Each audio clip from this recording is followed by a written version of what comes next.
There we are. All right. Well, good morning, but we get ready to go to a commercial break. We're going to start off with the commercials. So, good morning, Facebook and YouTube and all of wherever we're streaming. I need to find out really who that is so I can say good morning to everybody properly. YouTube, Facebook, Periscope, hi. Mixcloud, What's up? Twitch, how you twitching? and I guess that's it. Okay, remind me again later. I'll write it down so I can remember. To holla at everybody. Holla at y'all. We'll be back in just like 3 minutes, y'all.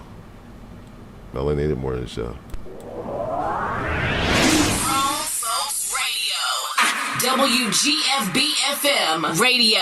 So are you ready? Yeah. How it used to be. Something for everyone. 24/7, 365. After these messages, we'll be right back. For the health and safety of our guests and team members, we're here for you.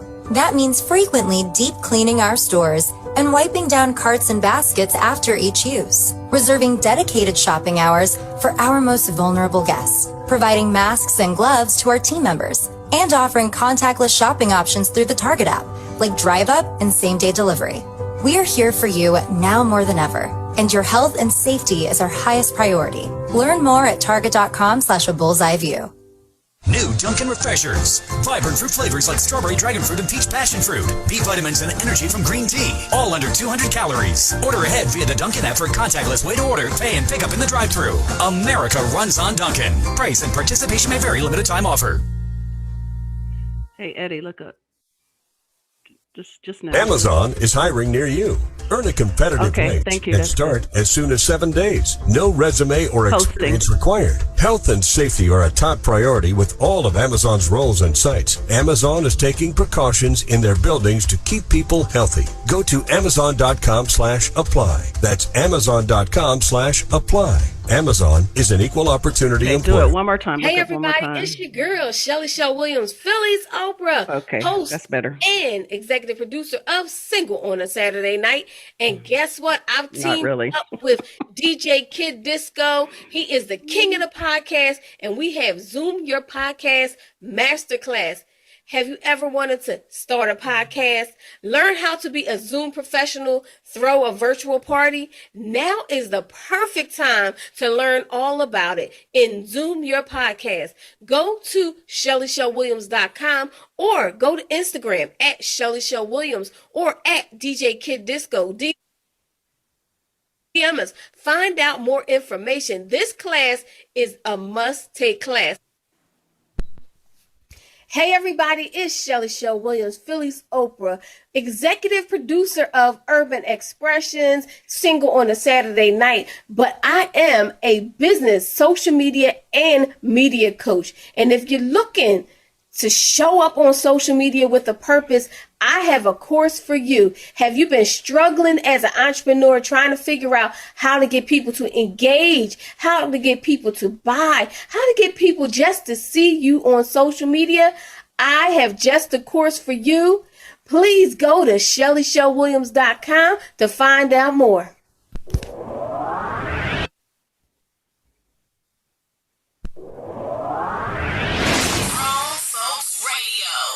WGFB-FM radio. So are you ready? Yeah.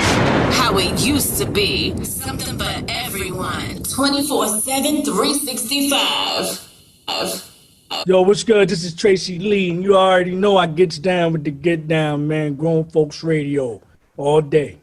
Hi, everybody. This is CYNDA Williams, and I am the co-host of the Melanated Morning Show and the host of the PPC Radio Show. And you are listening to Grown Folks Radio. Grown Folks Radio. Okay, so remind me. Okay, Twitch, YouTube. Where else are we? Twitch, YouTube. I'm sorry. Facebook, YouTube, Twitch, Mixcloud, Periscope. Mixcloud and Periscope. Okay, cool. All right, all right. How's all y'all doing? How was your Christmas? How was your Christmas? It was really nice. It was simple. We Christmas Eve we we had a really nice Louisiana style um dinner. It was really good. I made jambalaya. Ooh, it was very tasty. And yeah, I just don't I don't use pork, though I use turkey sausage. But it Dirty tastes topic. turkey sausage. Sophia killed with she made beignets. I was like, what? You gonna make who? Where? Who? She made beignets. I didn't. I've heard of them from The Princess and the Frog. I I was going remember to say, I'm from the ninth floor. What the hell is a beignet? exactly. It is basically donuts, Louisiana style donuts that she made fresh. She made them by from scratch, and they were delicious. If you like donuts, you would like beignets. Um, they were really good, and then we just had gumbo and crab cakes and just different Louisiana fare, and we played games. I love that. I love with this family. I couldn't be with my folks, my Williams folks, because they're all kind of spread out. But I was with the Lees, and we play games, and we have so much fun. Different kind of games, and then on Christmas Day, we had like just a regular, fried chicken, macaroni and cheese, green bean kind of meal, and mashed potatoes. That just delicious regular home fare. And watched a couple of movies. Watched Wonder Woman. We watched. How was that? I liked it, but I love storytelling. Mm-hmm. Not everybody does. Not everybody. Most people, people that think Wonder Woman want action, action, action, and there was more storytelling than action in this, and it was pretty long. I think it was well done, but the people that like comic book, action, thought that it needed more action, and I can see that. I can respect that. So I really believe it depends on what you want out of an action film, and this wasn't really truly an action film. Wasn't a lot of action in it, but the other movie we watched was really. It was so good and it was so meaningful. And if you haven't seen it yet, watch Soul. Jamie Foxx is the main character, and Felicia Rashad's in it, and Angela Bassett's in it. Animated film, Yeah. animated film, but it ain't for kids. I mean, I'm not saying don't let your kids watch it. I'm saying it's for adults to, to think very clearly about what life really means. It's so good. It's so good. All I've been hearing, reviews and everything. Yeah. Wait a minute. Hold on for a minute, Cece. I done left my. I'm. Where is my Kool-Aid? Like I can't. What? Are you kidding me? You were worried about your Kool-Aid. You can't wait for the break for that? I can't function without my Kool-Aid. Oh my goodness. In other words, your syrupy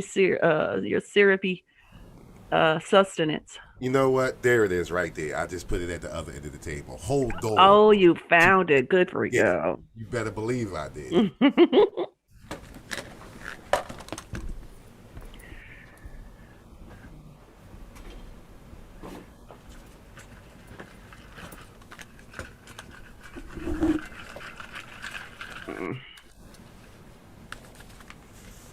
I always got my canister stuff. Ain't no wrong with that. I got my decaf and my water, so I ain't hating. So let's get right to it. Yeah. So our dear president signed. I was gonna say you want to do this. He signed our finally that thing, and of course all the people on unemployment gonna have to reapply. Sorry, Charlie. You're gonna have to reapply, and I don't think it's any back stuff, any monies from back or whatever. Got to do that. Real quick, I'm hearing different. Oh, really? Yeah, Okay. I'm hearing just as recently as like an hour ago. I was looking at. Tell me. Here's the thing. Had he signed the bill by Saturday, nothing would have got cut off. Right. Because he waited until Sunday, that means that we're going to lapse. Unemployment's going to lapse. You don't have to reapply if you're already on it. It's just you're going to be. It's going to take you 2 weeks to get what you were supposed to get Wednesday, because usually everybody gets paid by Wednesday. So what you were supposed to get Wednesday, you'll probably get next Wednesday, and they will retro. Okay. So you'll get a 2 week hit probably. But the problem with that is during that 2 week hit, what you gonna do? You know what? That happens all the time. Like for instance, 7 months ago, I really needed this money. It's not much. It's hardly anything, but I really needed it. But now I really need it. So, so I'm just saying that sometimes when you want something, it's not when you get it. You get it when you really need it. So if you got to wait a couple of weeks, it's probably the best timing. And on a spiritual plane, not from man's point of view, not from the natural, but from the supernatural. Maybe they knew that this was the best time. I don't know. I'm just trying to be positive, I guess.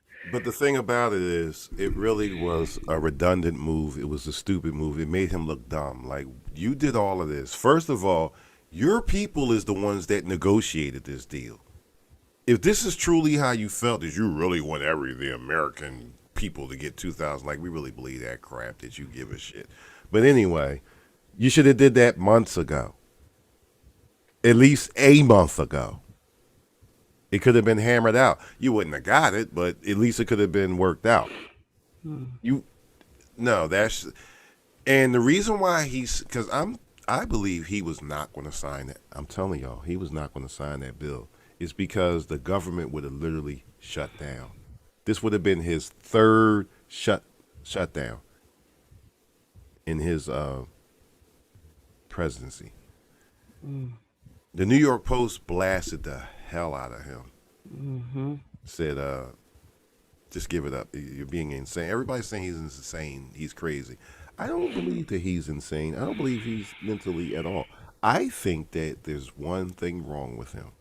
And he that needs is to grow the bleep up. Simple as that. He's immature. He's a bit of a narcissist and all that, but that still goes with immaturity, because when you're a child, you think everything revolves around you. He doesn't play well with others. That's his only problem. But the problem is that now he has put the Republican, well, it's not a problem for me, but it's a problem for some. But he put the Republican Party in a hell of a position. Yeah, he did. But I don't think he's never been one to really care about the Republican Party or any party. It's his show, it's the Trump Party. He created the Trump Party. They're not Republicans. They're not Democrats. They're not independents. They're the Trump Party. And that's just the way it is. I don't. Yeah, He's never pretended to be anything different. I really get it. Good morning, Jeff. Big time Frierson. Is that how you say it, or Frierson? Big time beats. What up, homie? Yeah, we go back. Is it Frierson or Frierson? Friesen. Okay. I just call him Big Time. Big Time, that's easy, but I like to pronounce people's names correctly. I just call him Big Time. Yeah, Hi, Fred Douglas Mitchell. What up, Fred? Uptown. Uptown. That's Uptown all that. Dave Mornin. What's going on, Dave? What's going on, young boy? Dave, the DJ. DJ Damn. Yeah, young boy. Thank y'all for tuning in. I appreciate y'all. So, yeah, there it is. Mitch said, whatever. Yeah, just sign him. I don't care. Like, whatever. You can start that boat. Well, I'll sign it if you guys promise. And I'm telling you, the senators are going to promise. No, they not. Bitch, don't give it. Motherfucker, whatever. You believe that bullshit if you want to. Whatever. As long as you want. And see, here's the thing. He had to sign it too, because had he not signed it, the way that they made it up is that it would have actually expired and would not have been able to been brought back up into the new session of Congress, which doesn't start until January the 5th. Okay. And there lies there would have been the problem. So he definitely don't want to go out like that. So he had no choice but to sign it. Yeah, well, you know, the same way you said Mexico was going to pay for the wall. Man, there's nobody listening to you, dumbass. Like, just go sit down somewhere, please. But the defense bill, and this is what I feel some type of way about Congress. He vetoed the defense bill. So they're going to take up action to override the veto. I'm like, yeah, whatever. We knew he was going to do that. But it's insane and whatever. Why didn't y'all do that with the stimulus bill? Why didn't you just override it? The same way you're paying him no mind with the defense bill. Why? Because war is business. Big business. Every time the United States has been in a depression, what has always brought us out of that depression? War. Right. Every American war has been as a result of money. It was never about power. It was never about all the other stuff. Oh, you know, we're trying to uphold the democracy. No, it was about money. From the very first one, the Revolutionary War was about what? No taxation without representation. Money. The Civil War, y'all can talk all that. Oh, it was about freeing the slaves. No, it wasn't. It was about money, because the slaves were commerce. Basically, the North wanted to end what the South relied on to eat.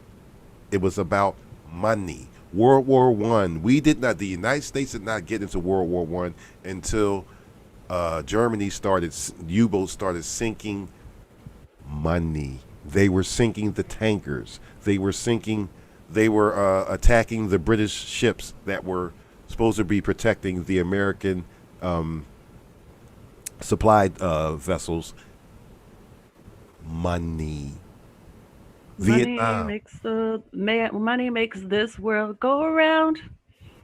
The world go around. That's what it's all about. It's what it always has been go about. Around. Am I off point, Seabreeze? No, not at all. Not about that. It's power and money.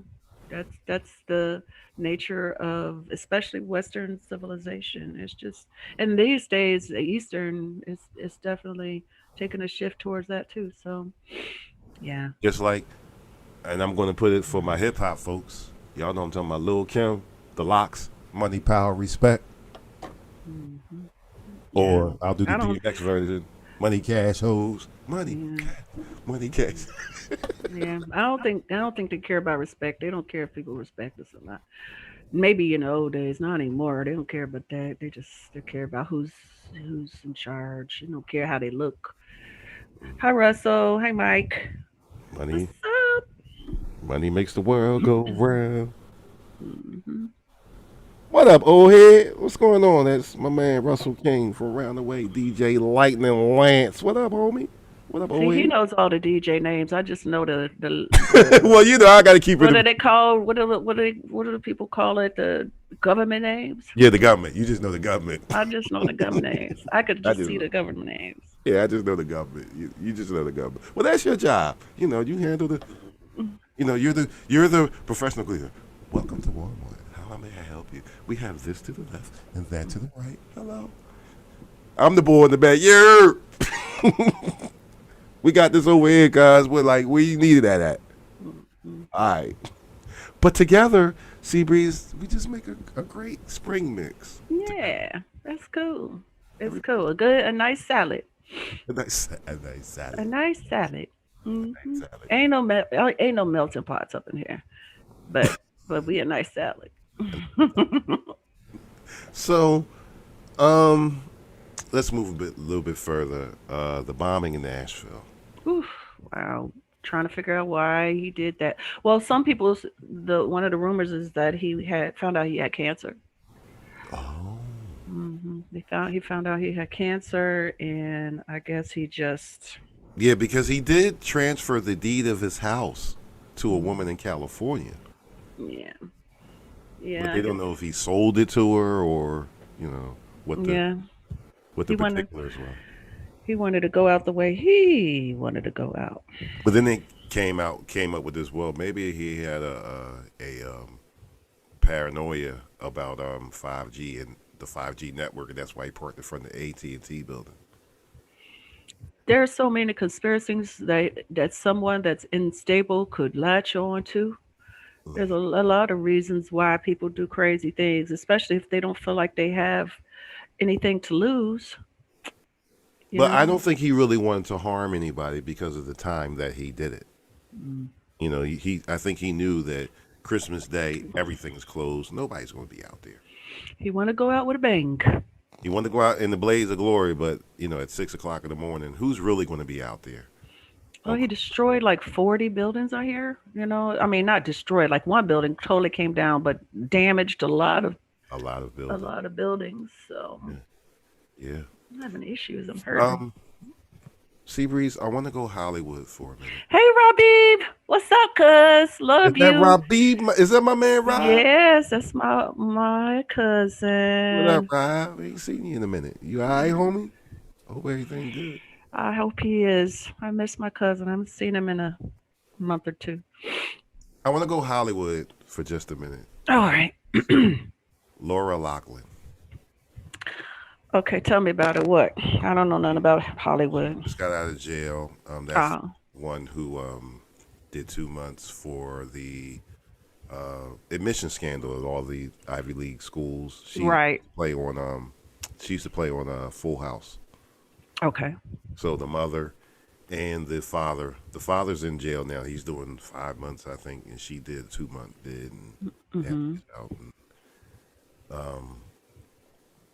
People are bashing her, of course, but they're also bashing the daughter, who was actually, who they did the scandal about. They're saying that she was saying, well, people are saying, it's just another example of white privilege. And she's like, well, I didn't even know what I had white privilege. I didn't know what it was. I'm not mad at her for that. Of course she doesn't know. When you are in something, you don't know. You don't know that you're being a jerk. You don't know that you think you're better than everyone else, because that's just your daily life. You don't see anybody else. You don't go down to the nickel in LA and serve time helping the people. You just don't know what you don't know. And true.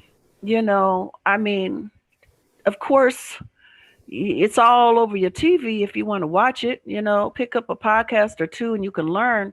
But why, when you're busy skiing and going across international lines to go party and stuff, when your life is that kind of and of course we don't know what her life is like. We don't even know what their life was like before they did this.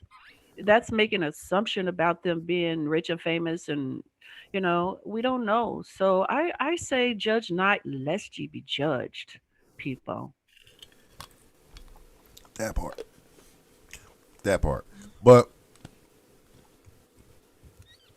I just have a problem with the haves and the have-nots, where you feel as though that you're not the daughter. I'm talking about the parents that you. Oh yeah, I mean it. I don't know. I just try to do what the commandments say: love thy neighbor in spite of their ignorance. And of course, as a parent with a child in college, getting in debt again, I got issues with that. Why doesn't she deserve to be able to go to school doing what she loves to do and whatever? But I can't waste time worried about what I don't have. I got to concentrate on what I do and what I got to do.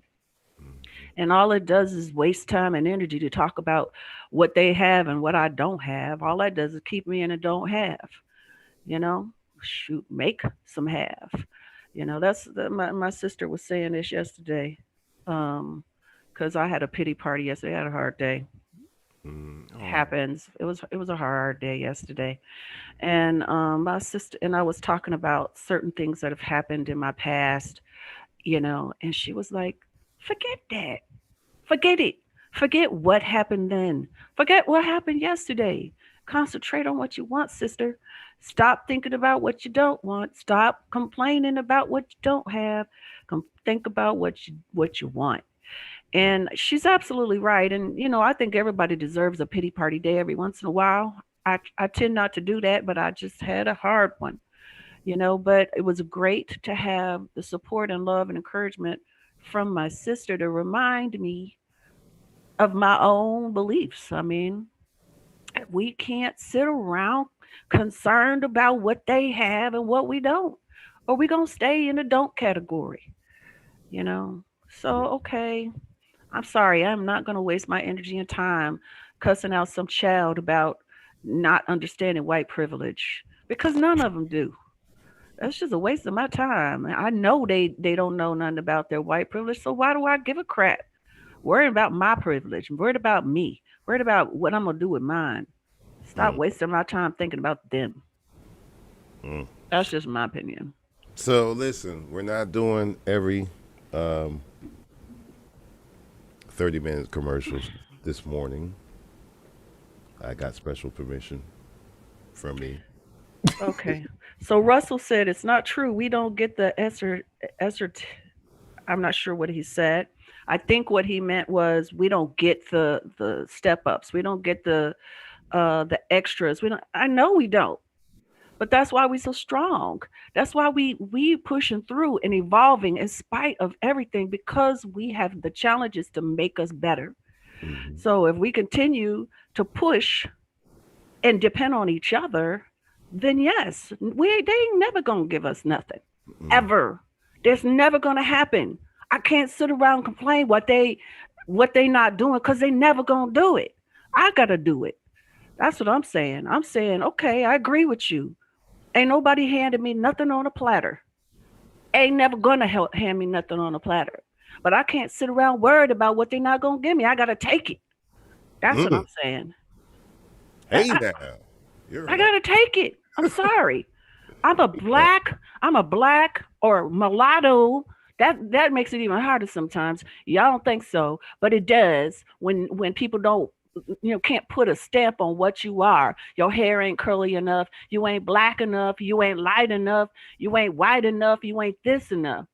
I could sit around complaining about that. I could complain about the fact that I had to pay for my own college. I had to buy my own car. Ain't nobody gave me nothing. So what I do? I paid for me to go to college. I bought my cars. Everything I've had, I got for me. Ain't nobody give me nothing. And I made choices that have stopped me from being able to do certain things.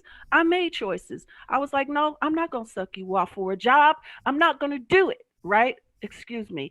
I'm not going to do that. Okay? So I didn't get that job, but that's okay with me. I take what I want to take. Okay? And I'm not Halle Berry. I'm not Angela Bassett. I'm not none of them stars, right? God bless them. They did what they needed to do to take theirs. I take mine. I'm not going to wait around for somebody to give me nothing. They're not going to give me nothing. They don't give a crap about me.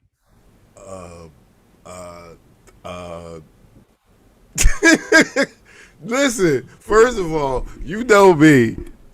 I love it, what you just said. You just, every time you do that, you catch me off guard. I'm like, did she just say that? Yes, welcome to the ignorant zone. I love it. I love it. No, I'm just saying, I'm just saying. No, you keeping it real. For me personally, I have found the only success I've ever had is because of the work that I have done. And my grandparents done and my ancestors done. They got me here, right? No white guy gave me a shot. Okay? Nobody gave me a shot. Nobody gave me nothing for free. Look who's here. Hey, Crystal. Speak of the devil. Look who's here. Philly So, Beauty. I since do she, know her name. yeah, see, speak of the devil, let's retouch because we're not going to go to break until top of the hour. Okay. So let's revisit what I was, what we were discussing off the air, and I'll lead it off, and I'm getting ready to. Philly, I'm going to put you out there, but not in a bad way. I'm going to put you. I'm going to share the experience that we had, and um, you know what, Philly? Text me first and let me know if it's okay. I want to share that experience that we had with mommy, and if that's okay with you, Hi, Russell. let me know before I go into that. Interesting. During Rizzo era, we learned hard. That's true. You ain't never lied. For those that wonder the Rizzo era, what Russell King is talking about, Frank Rizzo is one of the most racist mayors probably Philadelphia ever had in the modern 20th century. And he was another Trump. Believe it or not, all the stuff that Trump does, that was Rizzo. But that's back when you could bust heads openly. So, yeah. Philly. Well, okay. I'm going to move forward. I'm going to just go ahead and say it.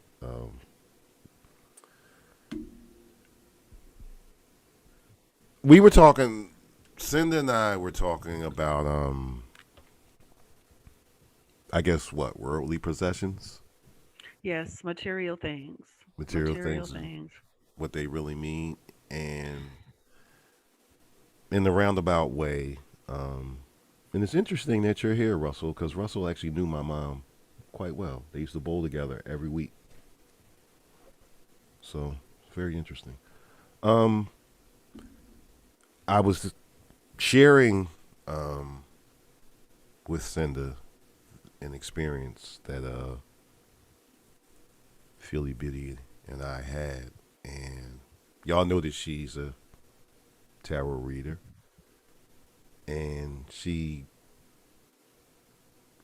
basically had a vision of my mother, like right in the middle of our conversation. So that means she's way more than a tarot reader. Cause, hey, Charles, a tarot reader is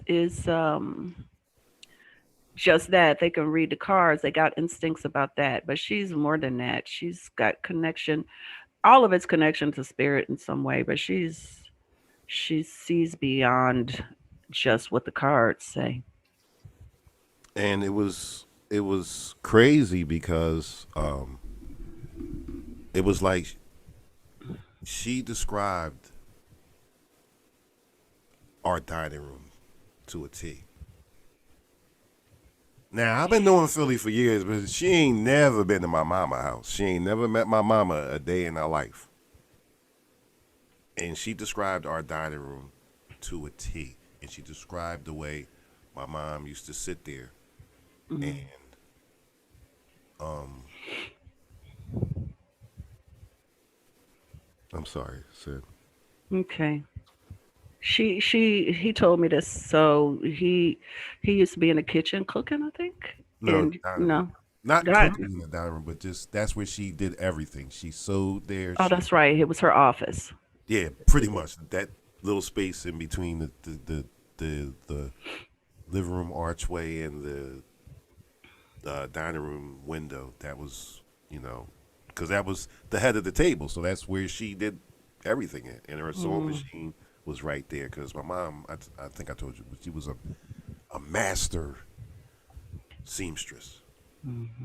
Like she would actually make patterns, you know, out of paper bags. She would look at something and be like, okay, oh, all right, boom, boom, boom, and copy. Mm. And she described it to a T. Like, how would you know that? Her and I never had that discussion. She never met my mom before, ever. So how would you understand what I'm saying? Yeah, I and what I said to him was that certain people, we all have this gift that we just don't utilize. There's a lot of things that our brain knows, that our spirit knows, that we just don't. A lot of us, many of us, aren't ready to experience. But some people are evolved to the point of being able to see what others can't. And I use the example of you're in a room with a group of people and the curtains are closed, and people that are connected and have evolved into that gift can see through the curtains. They can see what's on the other side, and it can be the past, present, and future. But we, or some of us, just don't have that ability yet because we haven't opened up that ability. We haven't gotten to the point where we care about it or want to know or anything else. But they have tapped into energy, and it's all, it's that whole time is relative, time and space is all relative. So basically, stuff is kind of like happening all at once. It's just there is no, it's eternity. It's the infinite, and sometimes people evolve into their gifts of being able to see things that happened before, things that happen later, things that are happening far away, and she's evolved into her gift, and she was able to connect with his mother so his mom could give him some freedom and some relief from some baggage that he was carrying that had to do with material possessions, and it was a healing for him. In other words, for those of y'all wondering what I'm talking about, I had this guilt for the last year of selling the family house. And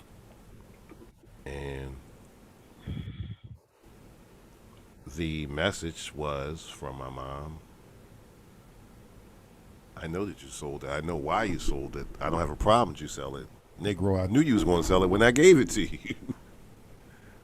So, Stop tripping. basically. Stop tripping. And my experience, because I have a bit of this gift, and it's a family gift. My grandfather, some of us, especially the women, we're open to stuff, and we understand that crap stuff, things matter to us. And it's good to have a house, and it's good to have money. Good to have abundance. But in the land of the real, where there's no construct, none of that crap matters. You know what I mean? It's how you feel. That movie Soul, we were talking about this too. If you haven't seen the animated film Soul, I would suggest you do. It's an animated film. Jamie Foxx, Angela Bassett, Felicia Rashad, and Tina Fey. I think it was Tina Fey. Is it Amy Poehler or Tina Fey? One of them ladies. Um, it really speaks to something that I think we all need right now. And that is, a lot of us are tripping about things of this world. A lot of us are tripping about what I have, what I don't have, blah, blah, blah, on and on, because those things are important at this realm, right? But when it comes down to the nitty gritty, your most valuable possession is your life and how you live it. How do you live your life? In the movie, I don't want to, do any spoilers. I don't want to do any spoiler things, but let's just suffice it to say that the main character, was so connected to things of this world and what was supposed to be and his attachments to who he was supposed to be, that he lost sight of the daily gifts that he was given. And once connected to that, then he could live his life to the fullest. And that was the lesson for us all. Don't be so attached to things. Don't be so attached to what you think is supposed to be. Be attached, be in the moment that you are in now. Like, for instance, I'm sitting here talking to you. Instead of concentrating on the difficulties of yesterday, let it go, because it's yesterday. Today, My gift is sitting here talking to my friends, talking to Eddie, DJ Kadisco, talking to my family, What? talking to Wait, wait, my hold. friends. What? That What? is my gift. That is my gift right now is living this moment. Not whatever happened yesterday, what's going to happen tomorrow. Did I eat today? I had my celery drink. Am I sitting in a warm house? Absolutely. This second right now, this is where I'm living. And if you're living right now in this moment, recognizing all the gifts that you have, you can be a happy person in spite of everything, in spite of the instability, in spite of not knowing if you're going to get sick or you're going to lose somebody, in spite of the president and all the stuff that's happening in the world, the wrong things and all of that kind of stuff. If you can recognize that, see that, but live in the now and recognize the gifts of the now, then you can choose to be happy. That's a hard thing. Sure is. It is so hard. But I'm trying. But wait a minute. First of all, let me say this. I'm looking at my Facebook post, right? Mm-hmm. And it's under Eddie Davis, right? Yeah. Why you always? Oh, I didn't mean to say Eddie. First of all, she never calls me DJ Kid off the air, off the mic. She never. And I love you for it. That gives us that actual. Yeah, friends. We're friends. You know, I can call him his government name. And I know when she's serious because we could be talking. So Eddie, I want to. Oh, she's serious. Oh shit. Listen, when she goes government over, that means she's serious. It's just the way that you say it. You know, I'm serious with what I'm saying. You really need to pay attention. Oh, okay. I'm sorry. Putting the marijuana out. I'm sorry. Well, I'm supposed to lie. Y'all know I'm a piehead. Come on, man. I ain't never hit this before. Like, but I did say I was going. You know, how many people actually follow through all year long with their goals, their New Year's resolution or goal or whatever? You know, for me, what I have found is I can't I mean, I honestly use the new year as a turning point and I make decisions. But the issue I think that people have is they just make that decision that day, right? And then they forget about it tomorrow. It's like an ongoing decision. You know, you can't, until it becomes habit, you cannot depend on that one choice that day. You have to make the choice the next day and the next day and the next hour and the next minute. You got to make the decision. So, like, say if you're one of many people that decide, okay, I'm gonna get in shape this year, then and you go and you buy your membership at Planet Fitness and you start eating right for a day. You know, you eat right. But then the next day you got to make the same decision, and the next, and however often, if you're an older person like me, you want to walk and you want to work out 3 times a week, doing some strength and card, you got to do whatever, but you got to decide to do it. That when you're lying in the bed, I read this recently, and it's something I do naturally. I I try to wake up at least a half an hour early every day. Okay. For when I got to be somewhere or do something. And in that time, that's when I pray, I meditate, I read, and I decide who I am that day. What's my goals for that day? And it might be a continuation of a goal that I began um, before, but it's a choice I got to make that day. And I might choose not to that day. That's okay. It's okay for whatever reason. Maybe I'm super tired. Maybe I don't feel like, being productive today. Maybe being productive today is for me to relax, you know, but it's a daily choice who you are and what you do. And if you're serious about these goals, then you will choose every day to follow through. When you look at that Snickers bar, you got to choose not to buy it. You know what I'm saying? If you're trying to get your body together and you need to eliminate all the sugars, then you got to choose not to buy it every time you walk by it until usually it takes about 30 some days or something for a habit to take hold and the neurology in your brain to change about your attachment to that Snickers bar. Then it won't be hard for you anymore. But you got to do it habitually. Whatever that goal is, you got to do it habitually at least 30 days for it to take hold. And it might even be a little less, maybe 20 something days. I can't remember the exact date. But when you're making these plans and goals, you have to continuously do it until it's a habit. And then when struggles happen and challenges happen and hard times happen and you want to revert to that Snickers bar, don't.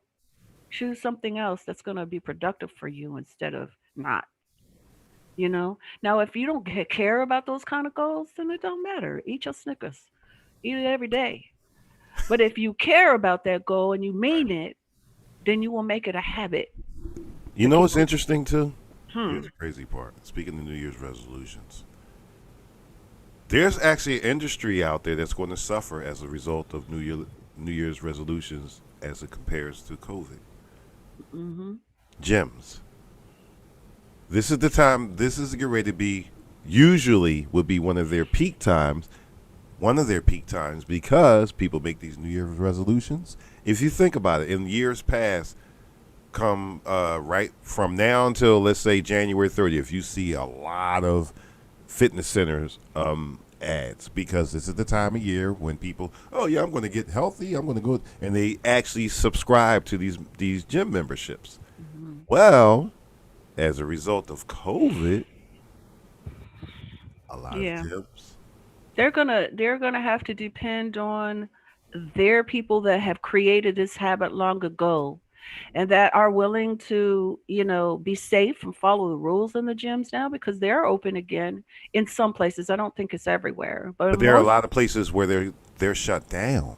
yeah, there are, but there are a lot of places that are open. It depends on what state you live in. But when you go there, how are you behaving? How are you being safe? Those people that already have a gym habit Hmm. and that feeds them and they need that, but their issue, like you said, is going to be those people that are new to the whole idea of working out. This is the year I'm going to get in shape. I'm going to lose 40 pounds. This is the year I'm going to shape up and sculpt. This is the year. Most of them are like, nope, not going to do it at the gym. Most of them like, yeah, I ain't going out there. Mm-mm. I'm not going to. It's like the Christmas holiday. At first, it was the numbers were really really down, and I think a lot of that had to do with COVID, again. And then they said all of a sudden Christmas Eve or day before Christmas there was a spike. Why?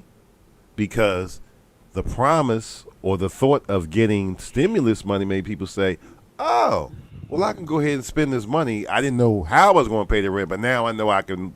All right, let me go ahead and get the kids some stuff." First of all, where you living that you can pay the rent with $600? Good for you.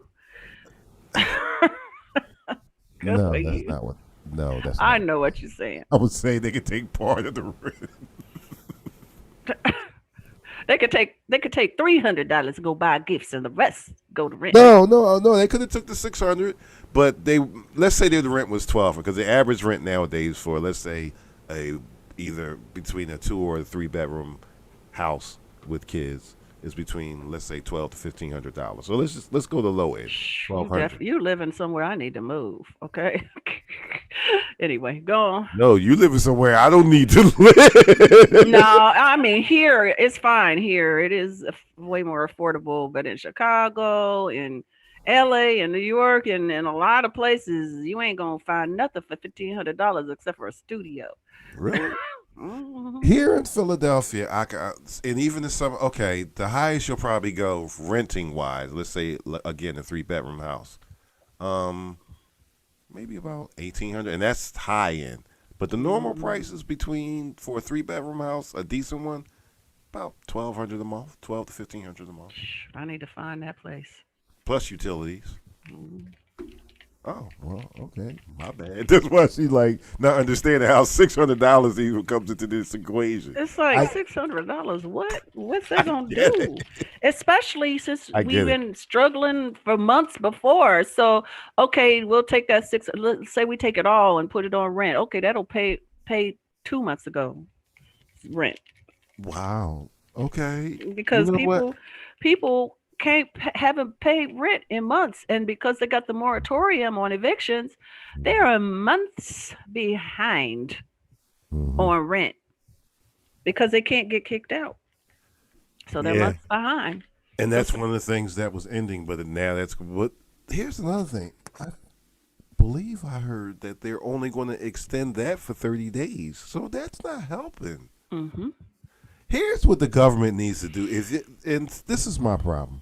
You got all these trillions of dollars for all the rest of that bullshit, and if you read some of that, if you actually read some of this bill, there is a lot of pork in there.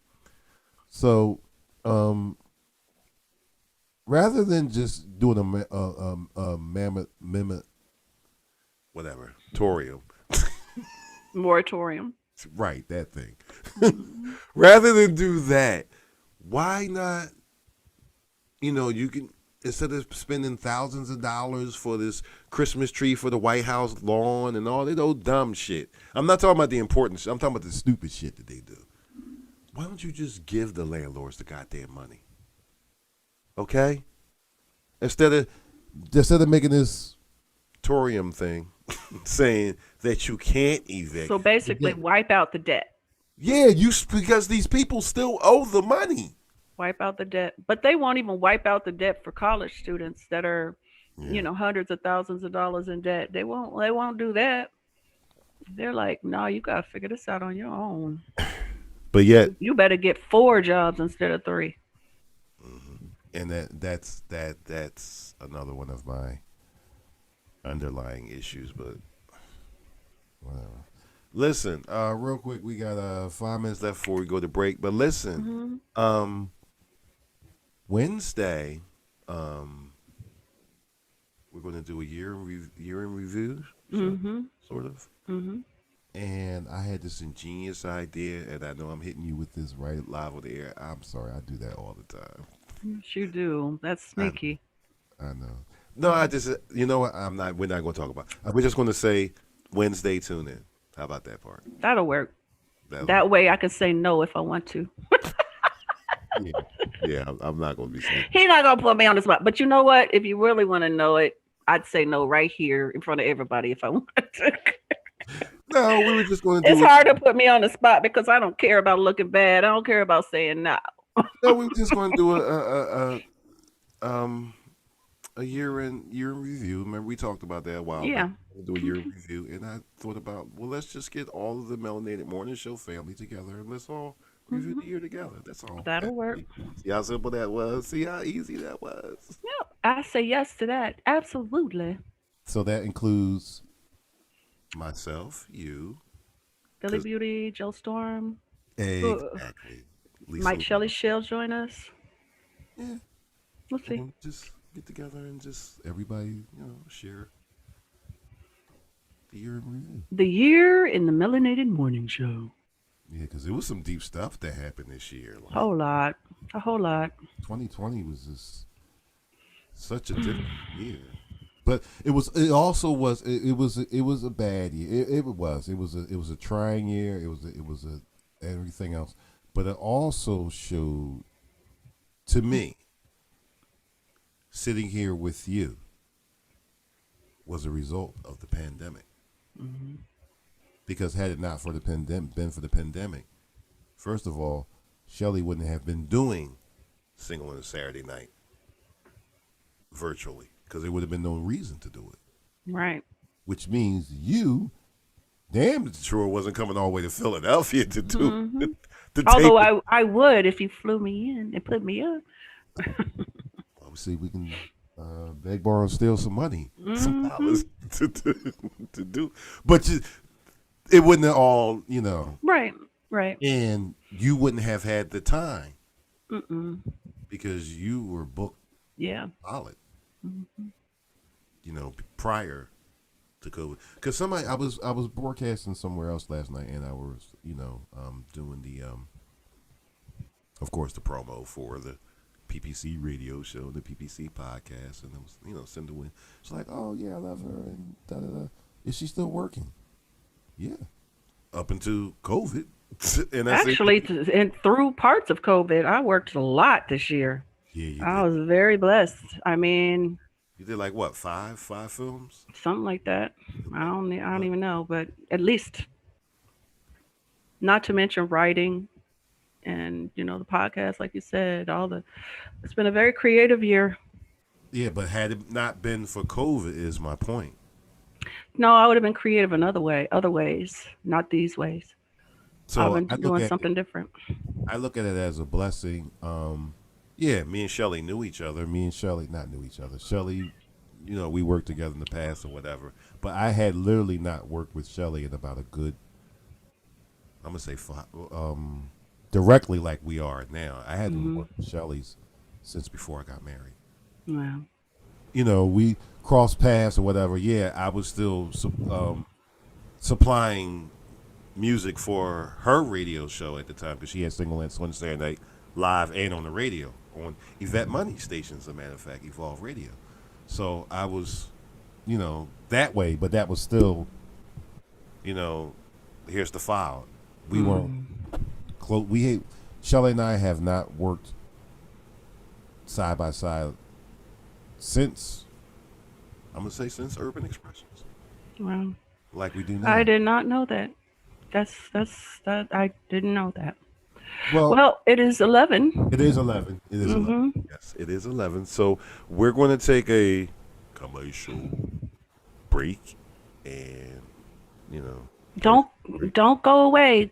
Go do what you got to do, and then come back in a few minutes.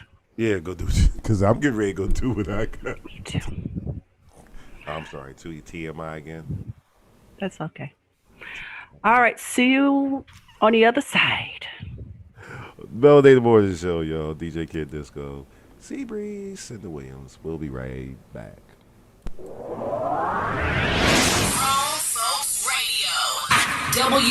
WGFB-FM radio.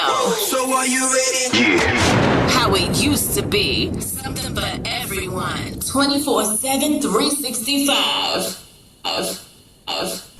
After these messages, we'll be right back. For the health and safety of our guests and team members, we're here for you.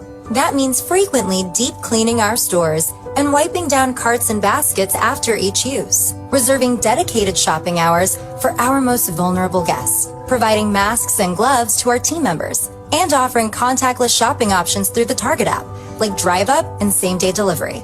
We are here for you now more than ever, and your health and safety is our highest priority. Learn more at target.com/a bullseye view. New Dunkin' Refreshers. Vibrant fruit flavors like strawberry, dragon fruit, and peach passion fruit. B vitamins and energy from green tea. All under 200 calories. Order ahead via the Dunkin' app for a contactless way to order, pay, and pick up in the drive-thru. America runs on Dunkin'. Price and participation may vary. Limited time offer.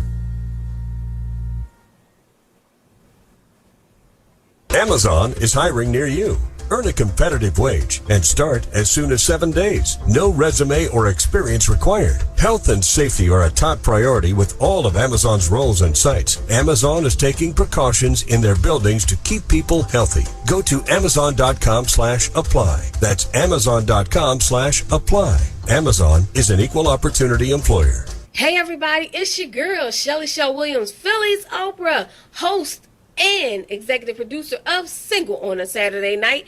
And guess what? I've teamed up with DJ Kid Disco. He is the king of the podcast, and we have Zoom Your Podcast Masterclass. Have you ever wanted to start a podcast? Learn how to be a Zoom professional, throw a virtual party? Now is the perfect time to learn all about it in Zoom Your Podcast. Go to ShellyShowWilliams.com or go to Instagram at ShellyShowWilliams or at DJ Kid Disco. DM us. Find out more information. This class is a must-take class.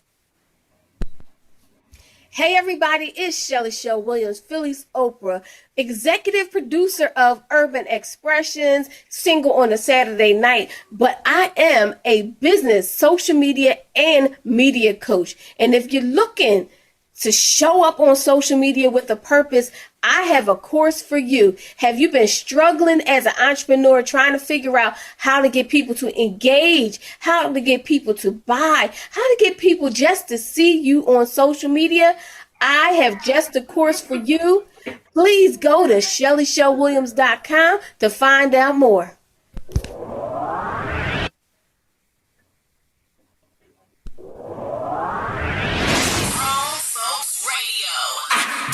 GFB-FM radio. So are you ready? Yeah. How it used to be. Something for everyone. 24/7, 365. Yo, what's good? This is Tracy Lee, and you already know I gets down with the get down, man. Grown Folks Radio all day. Hi, everybody. This is CYNDA Williams, and I am the co-host of the Melanated Morning Show and the host of the PPC Radio Show. And you are listening to Grown Folks Radio. There's creation tools that allow you to record and edit your podcast right from your phone or computer. Number 3, Anchor will distribute your podcast for you so it can be heard on Spotify, Apple Podcast, and many more. Next, you can make money from your podcast with no minimum listeners. Everything you need to make a podcast in one place. Download the free Anchor app and go to anchor.fm to get started. Sorry about that.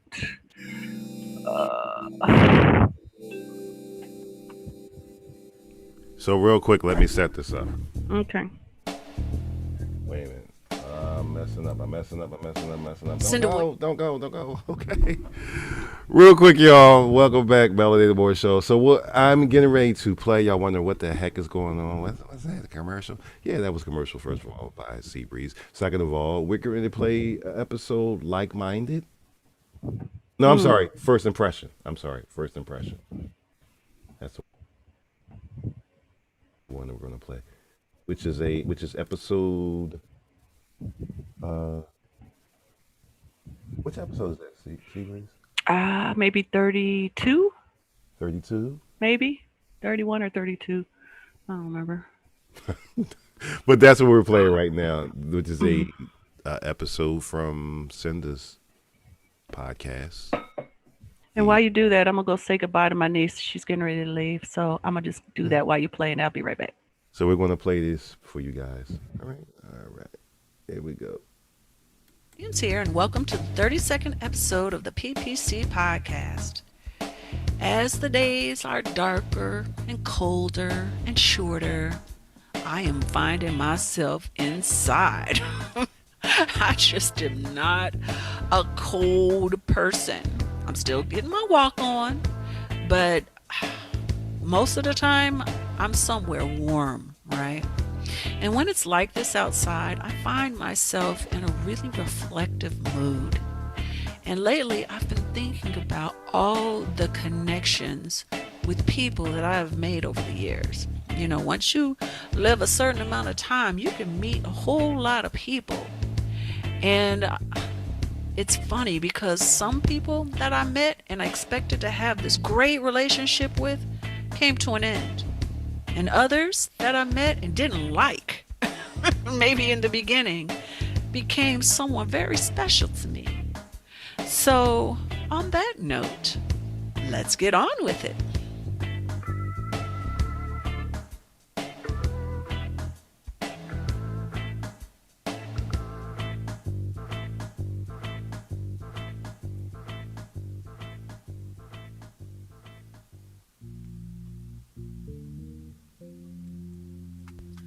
I have been very blessed to meet many people in my life.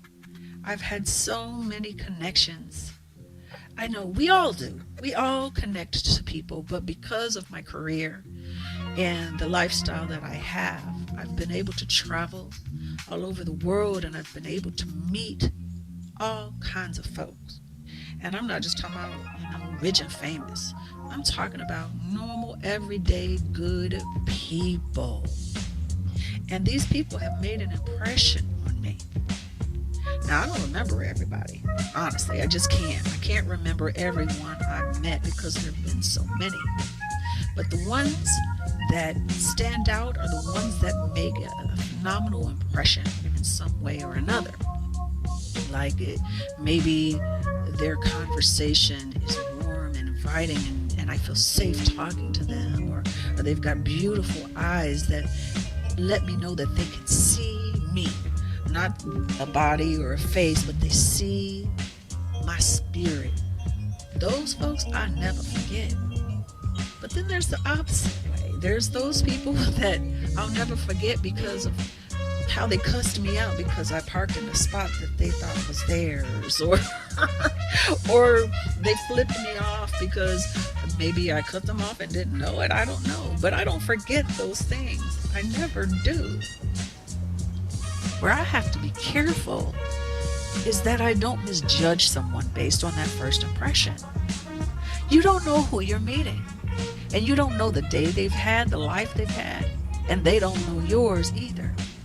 Sometimes I know when I've met people for the first time, my judgment of them was based on someone they reminded me of or something I was going through. So my vision was blurred and skewed. It wasn't true.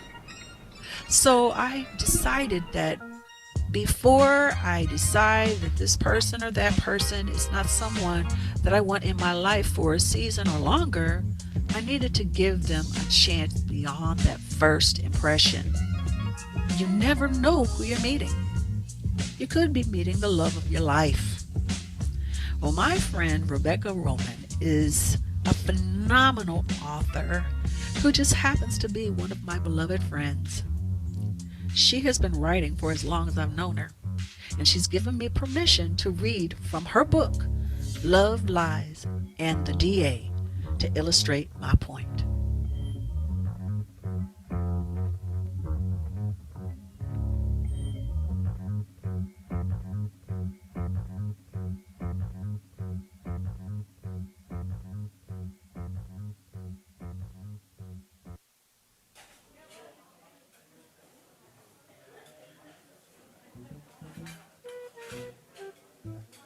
The pretty young host escorts me to a table for two near a window with panoramic water vistas.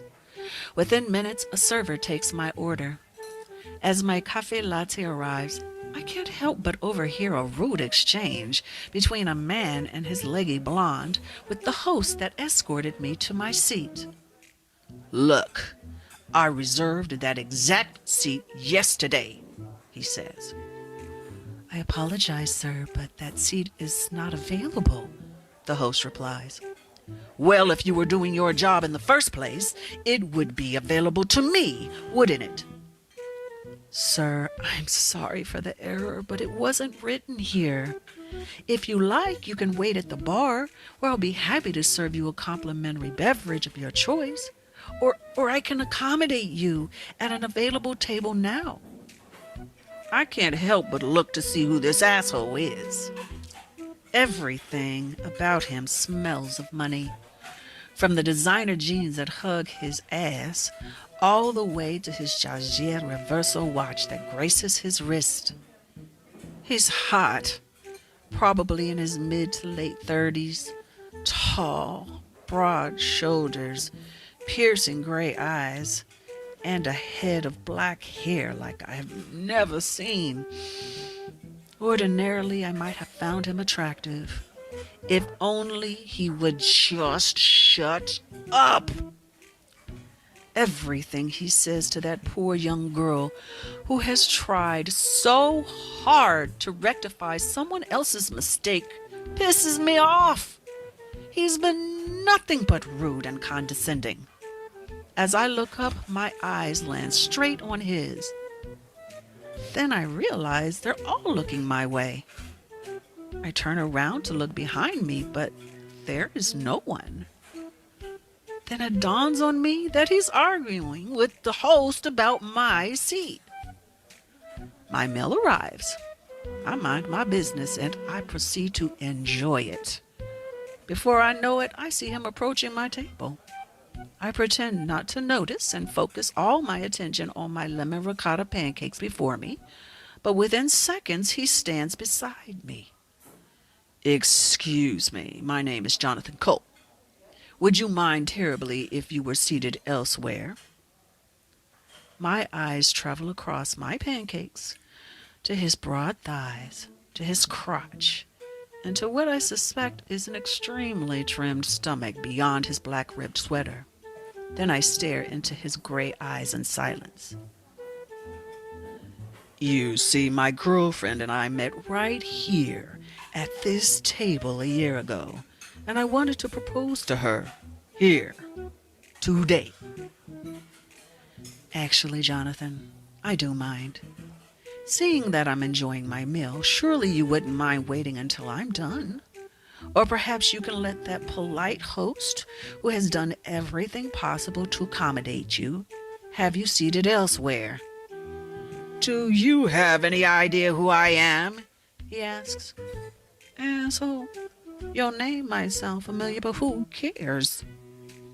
No, you could be the King of England, and I wouldn't give a damn. Who the hell do you think you are? You really want to know? I ask quietly. He lowers his head slightly as if he's seriously interested. I am a woman who walked in on her fiancé screwing her best friend 1 week before her wedding. So forgive me if I'm not in a sentimental mood. His mouth drops open at my response. Now, if you'll excuse me, Mr. Cole, I'd really like to enjoy my brunch. His piercing gray eyes are glaring into mine. I know he's angry. His temple pulsates as he stares at me. He walks away completely flushed. I don't care. Perhaps if he had been nicer to that host, I would have considered his request. However, because he comes from money doesn't give him the right to speak to people any way he wishes. I continue to enjoy my meal and notice him walking hand in hand to the bar with Malibu Barbie. Half an hour later, I ask for the check, then purposely make him wait an additional 5 minutes before I leave. On my way out, the host looks at me bright-eyed. No one ever speaks to Mr. Cole that way, Miss McLean. Well, it's time someone taught him some manners, I reply. I hand her a healthy tip, and I'm on my way. Way.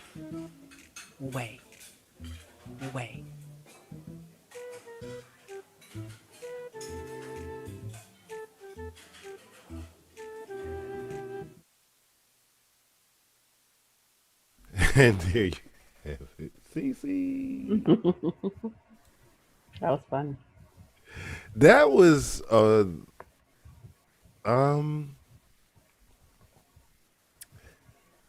your episodes are always challenging for me because they have so much passion in them and whatever. You have to really set the tone musically to resonate or coincide with what the feeling of it is. But that one was even more probably the most challenging that I've worked with you so far. I guess because we hadn't gone in that direction. You know, that more. Yeah, I really enjoy reading, and it looks like I might have an opportunity to do that with Yvette Money's book, and I'm very excited about that. So, guys, stay tuned.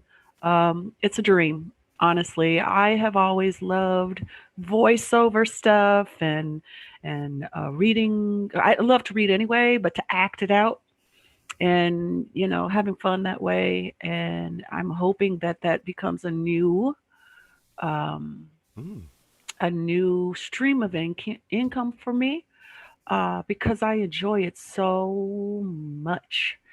And Rebecca Roman is a dear friend to me.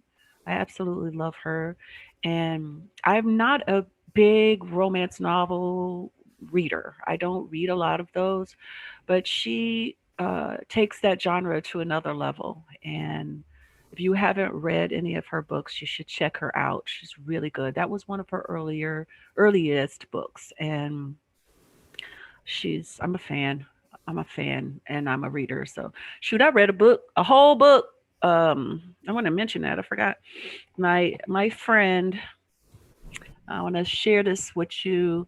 It's called The Passage of Anne Donovan. It's a thriller time travel murder by S. Mandel Joseph, another friend of mine that I read his book in a day. It was that engaging. It brought Damn. me, yeah. Either I you a speed reader, or that's a damn good book, or both.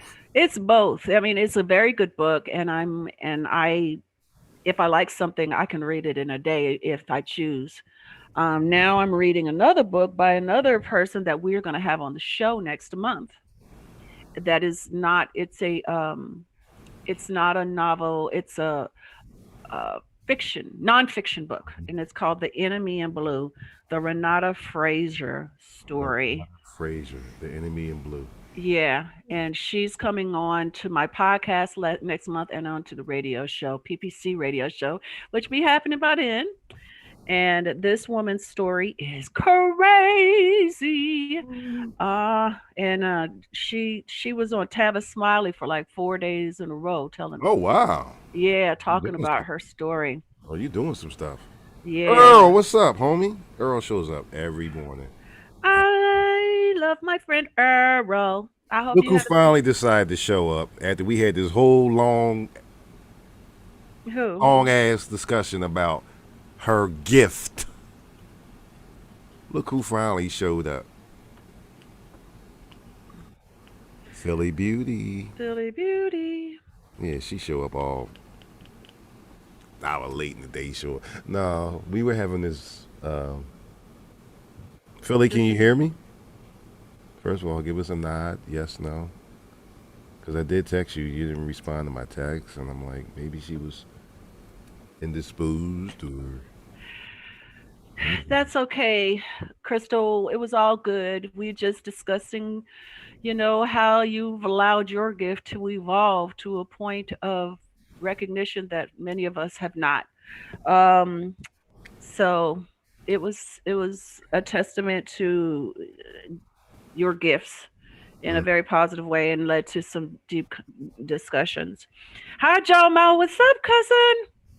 I was going to say, I thought that was family right there, Joe. That is my family. That's my first cousin. My thought, brilliant cousin Jomo. And good morning. Yes, Philly. We were discussing mommy coming to talk to you. I'm just putting it out there.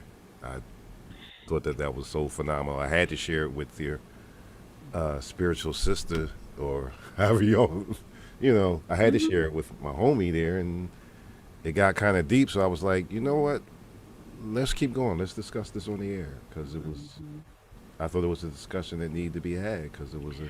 In the discussion, it wasn't so much for those of you that are just joining us. So much about her gift as it was about the message of what she had for him. Of Talking what my about, yeah, basically getting down in the nitty gritty that all of this stuff is a construct, and the stuff does not matter as much as you live in your life day to day.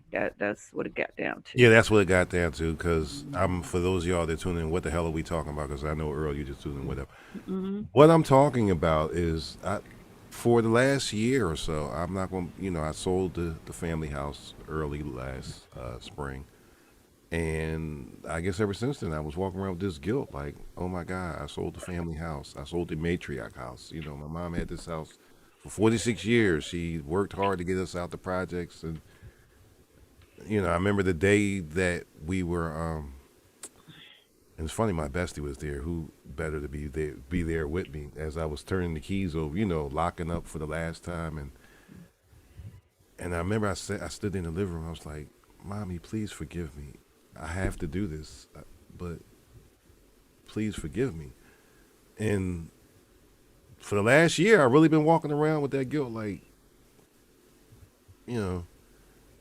asking God, is she mad at me? Like, Mommy, please forgive me. I know how much that house meant to you. And then it was, once that happened with Philly Beauty, like, I was like, okay, that loaded. And then the way you put it this morning, I'm like, yeah. She don't give a shit about that house. She's in paradise now. What the hell does she care? Like, do you really think she's sitting up and having, I'm mad at this mother. He done sold that goddamn house. I done told him, why are you walking around with that guilt? And this material, I guess it goes back to what people always say. You can't take it with you. So And she left it for you to do it as you saw fit. Or she wouldn't have given it to you. She would have given it to someone else or sold it herself and just given you money or whatever. She figured that you were going to use it to for what you needed it for. Live in it, yes, keep it forever, maybe, sell it, whatever. She gave that up. Now, if she had told you, don't you ever sell this house, then that might have been a different conversation. But she didn't do that.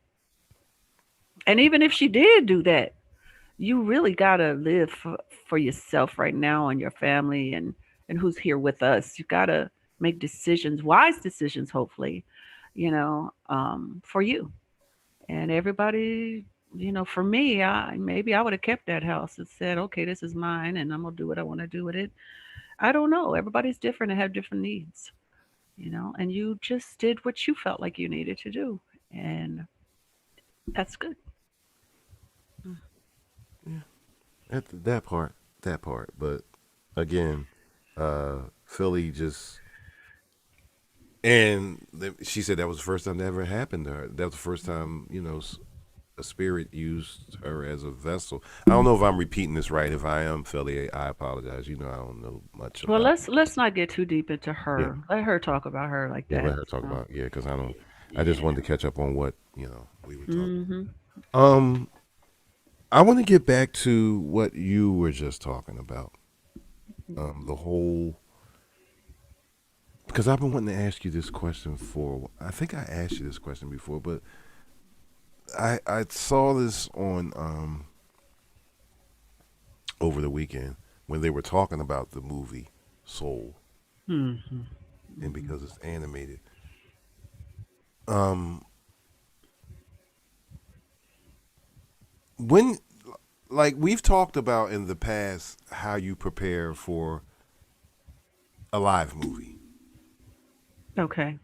How do you prepare for something animated I think, as an actress? you have to understand your character. You know what I'm saying? Like for instance, when I just read off the cuff E Money's, her book, the little bit from her chapter, I had no clue who the characters were. I didn't know what I was doing. I was guessing as I went, and I'm really quick with picking up. But if I was at when I'm actually doing it and when I receive her book, I'm going to really get to know the characters as I read it. I'm going to take notes. I'm going to try to figure out who they are, and with a book, you get a lot of depth and you get a lot of details and information if it's a good writer, right, about the characters. Well, you have to sometimes you have to create a whole lot of stuff for yourself because you don't have those kind of details. So, Animated? and of course, in animated, you don't have to show it physically, and depending on what kind of animation you're doing, but your deliverance of the lines and what this person is saying, you can say one line 50 different ways. I can say, I love you. And it mean a whole bunch of stuff because everybody knows that the words matter, but they don't matter as much as tone, body language, and all of that. In animation, tone matters. So if I say, I love you, that means one thing. If I say, I love you, that means another. You see what I mean? So you have to know the person that you're playing, even if it's animation.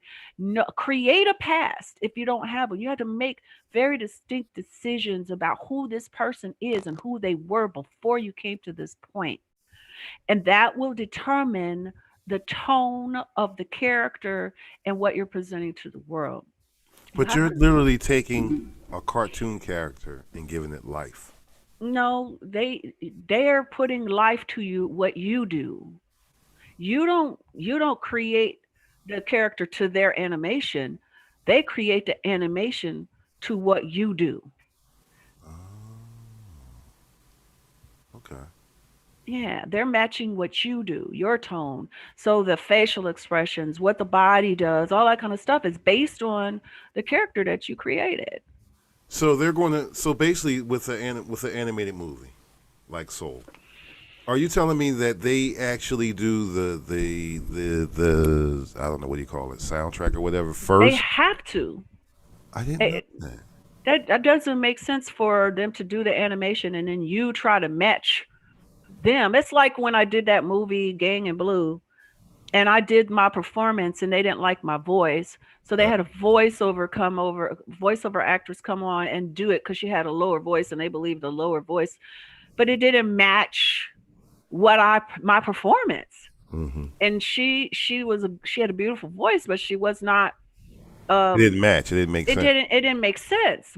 What you heard and what my face was doing, my body was doing. It is a very difficult task to match that. You know, because only you can match that because it's your body. I get that. Yeah. Wow. And wait a minute. Again, let's go back over that again because every time you tell that story, it confuses the frick out of me. So you're telling me that they felt as though your voice was too heavy? No, the opposite. They said my voice was too light. I was playing, actually, it's kind of similar. It's a similar title to this Enemy in Blue. It was called The Gang in Blue.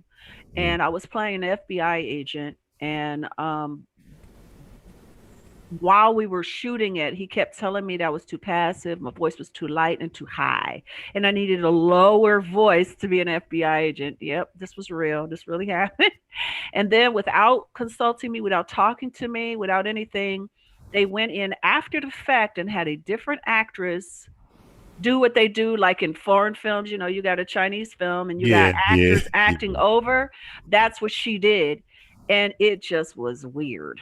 And some people didn't pick up on that, but then after they found out, they were like, "Oh my gosh, I wonder what was off. It was weird.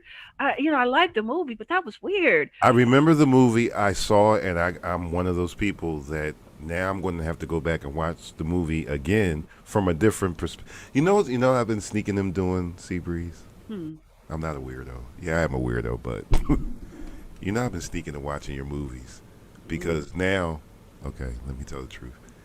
When I watch your movies now, I have a whole different perspective. Take on it. It changes things. Yeah, because I know you personally. I'm more into, oh yeah, that would be something she would say. Oh, that's how she would say. Now I focus on your whole, I don't even know how to put it. No, I get it. I understand what you mean. It does change when you know a person, when you're watching their work, you see bits and pieces of them. You see them in there. Whereas if you don't know the person, then you don't know who they are. You know what's acting, what's not, what's a habit, what's not. When in my early films, I had a really bad habit. Whenever I would get nervous or worry about lines or whatever, my eyes would start blinking. My eyes would just be fluttering. And I had no idea that I did this until I had a director say to me, "You're doing this." I was like, "Huh?" He's like, "You're doing this." And then he showed me myself doing it. And it was a habit that I had to fix. But if you knew me back then you would have known that that's what I do when I get nervous or I'm concerned about lines or whatever, that I have a tell basically, and it's that my eyes start fluttering, and I had no clue that I did that, and I was like, "Thanks for that, helping me like that."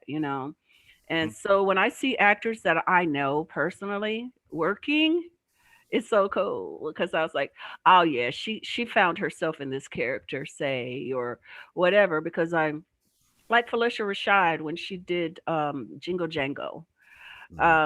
Felicia is like she's super, super, super wise, beautiful soul, but she's like, very young.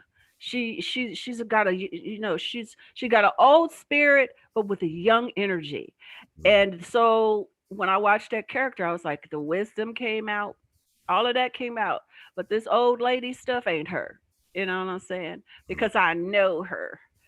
I've spent, quality lots of time with her, working with her. So, I mean, I don't know her personally, but when you spend enough time with people, you get to know their quirks, you get to know their habits, if you're a person that pays attention like I am.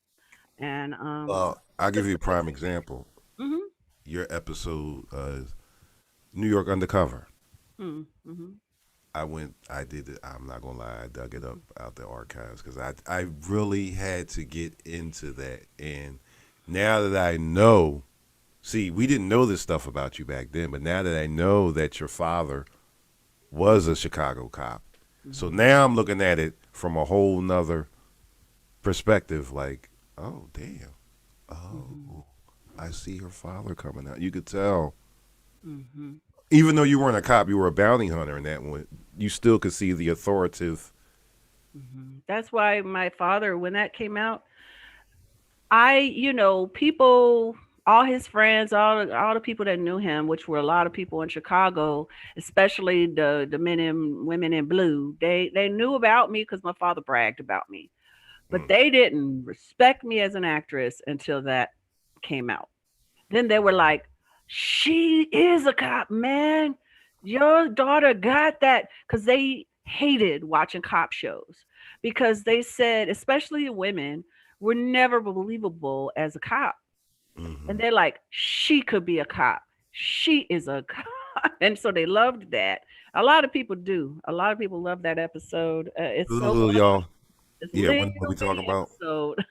If you get a chance to, if you can find it, I know where to find It's on YouTube, it. It is. and it's called Hubris is the name of the episode on New York Undercover. That Hubris. part. That part is on YouTube because that's where I found it. I ain't gonna lie, I dug it because I was typing like crazy because I really wanted to see that particular. All the rest of your movies are easy access, but that particular episode is one of my favorites with you.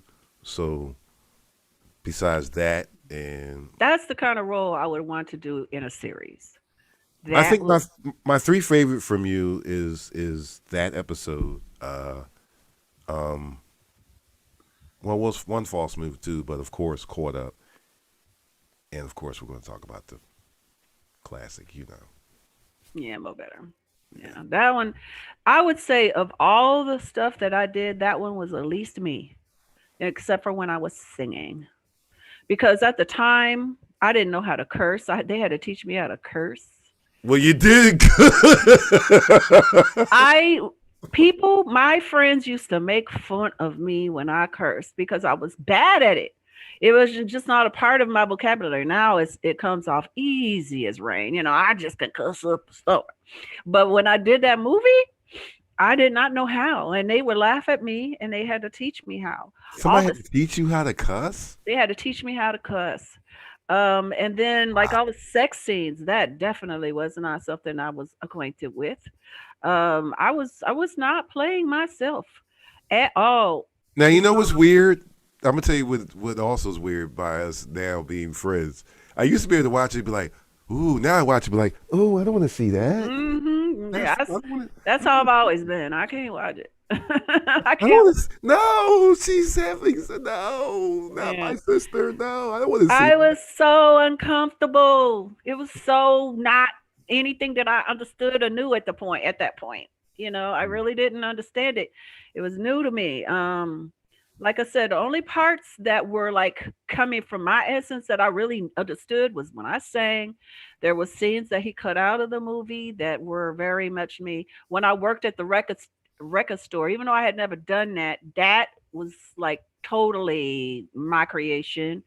So the Mo Better Blues was one of the few movies where I was just acting. I was guessing. I didn't have a clue about those things, and I was pretending. But one of the reasons why I had to go back, one of the reasons why I wanted to go back and watch, again, New York Undercover, is because I really wanted to see,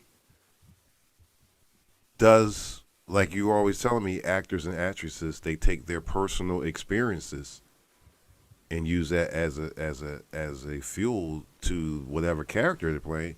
And I was looking at it and I was like, yeah, you could tell she was around somebody in law enforcement. Mm-hmm. It shows. It really, really shows.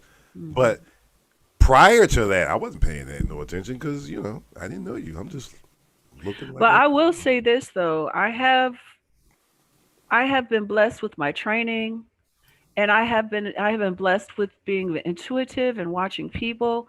So I can do that often. I did this music video. Uh I'm totally You? blanking. Yeah, I was in a music video. I can't remember the woman's name right now, and it's really terrible because she's an amazing singer. But I played a lawyer in a music video Oh, a gotcha. few years ago, and we were actually shooting it in a judge's chamber, a real judge, and in Chicago, and he was there watching the entire process. And he came up to me. He goes, "So, when were you barred, or when did you pass the bar, and how long have you been practicing?" And I was like, Never." He's like, "You have to be kidding me. You're not really a lawyer." I said, "No, I'm not. I'm just an actress playing a lawyer." And he said, "I absolutely believed that you were a lawyer." He said, "I see lawyers every single day in my chambers, and you were a lawyer. I cannot believe that you are not a lawyer." Wow. Was the So, person was the mhm. singer from Chicago? Yes, I'm Jennifer gonna. Hudson? No, no, no, no, no. If I said her name, you would know her, and I just can't think right now. It's because it's like I'm Yeah, put on right. the spot to remember. I Right. should remember. She's an R&B singer. Mhm. Been around for a long time, really good. Uh, but she had this really awesome song where they actually filmed a story. She's going to Mm. court. Mhm. She went to court with her husband. I think she killed somebody or something. I don't remember, So but it's more of a short movie than just a it video, was both. It had a beginning, middle, and end. like a Uh, Michael Jackson type of thing, because his yes, videos are yes, always full hmm fledged, full yes. blown movies. It's supposed to be. Yes, and if I remember her name between now and then, I'll let you guys know. Because it was a fun video and you enjoy it, but also you just if Teresa Russell, Uh, Teresa Russell, yeah, yeah, and I knew it would come eventually. wow, I didn't know you did music. See, learn I something. only I've only done one. That was the only one I've done, and it was a mutual friend that brought me on that was directing it.